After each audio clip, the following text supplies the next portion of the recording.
So on to the next project.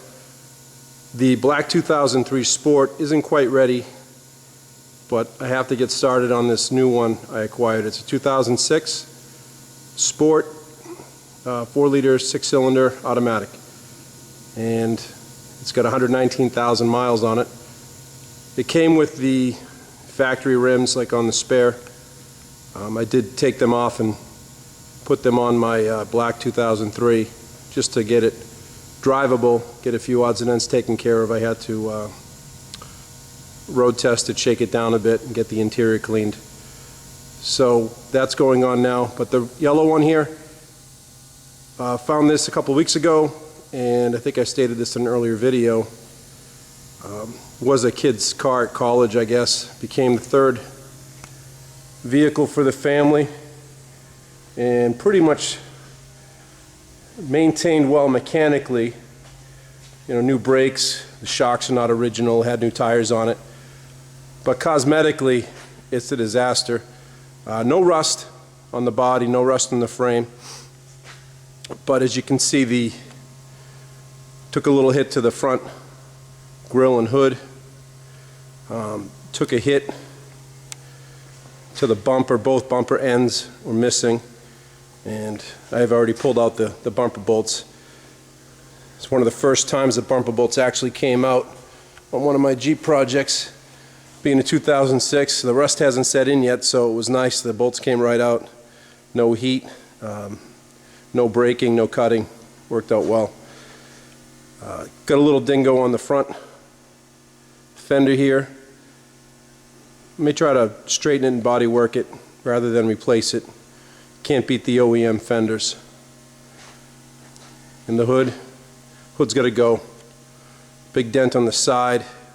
I don't know if it's visible on video, but at least 2 or 3 dents on the hood. But other than that, the Jeep is straight as an arrow. Runs real well.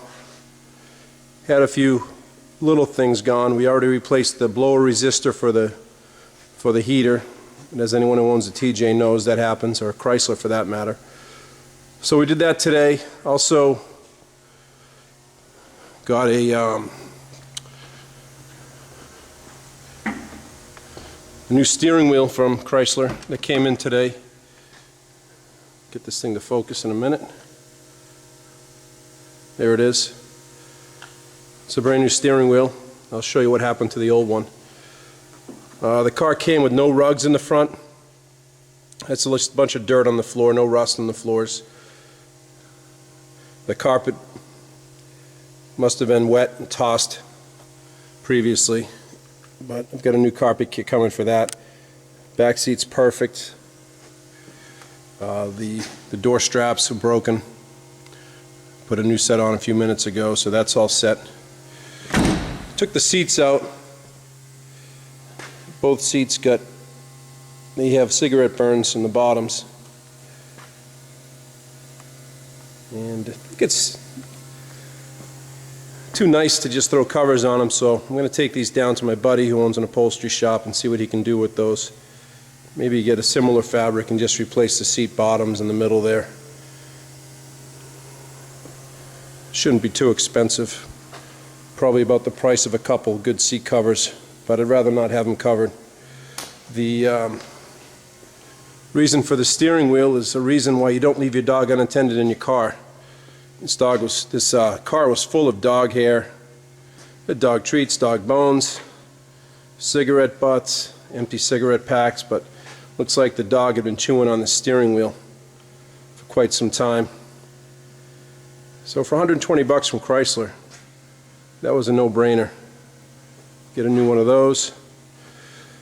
So the plan for this one, and for those of you who are curious about the swap, I know I said on the last video for the 2003, I am going to put my JK Sahara Unlimited springs in this.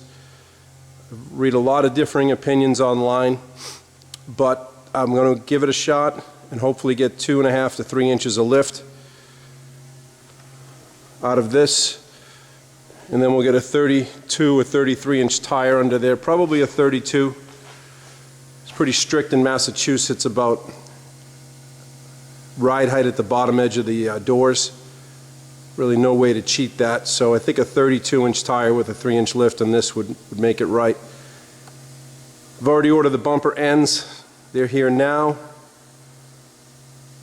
That got crushed. The license plate bracket is crushed. I've got a few of those kicking around. Soft top's fine. One thing on the soft top, and I'd be looking for opinions and advice, because this car was like a third car neglected. I don't know if the top was left down a whole bunch, but got a lot of mold growing on the inside of the soft top, and I'm thinking of just hitting it with a damp rag with some Clorox house wash bleach. But I'm not sure if that's going to bleed through and ruin the black color on the outside. So if anyone has an opinion or experience on that, please comment or message me or whatever you can do on YouTube. I'll save that for last when I do the final cleanup. But the top's too nice to take a chance on ruining it, so I'd like to get some advice on that. So that's where we're at. Tonight I'm just going to start disassembling the front, pulling the bumper. I have a brand new bumper already for it.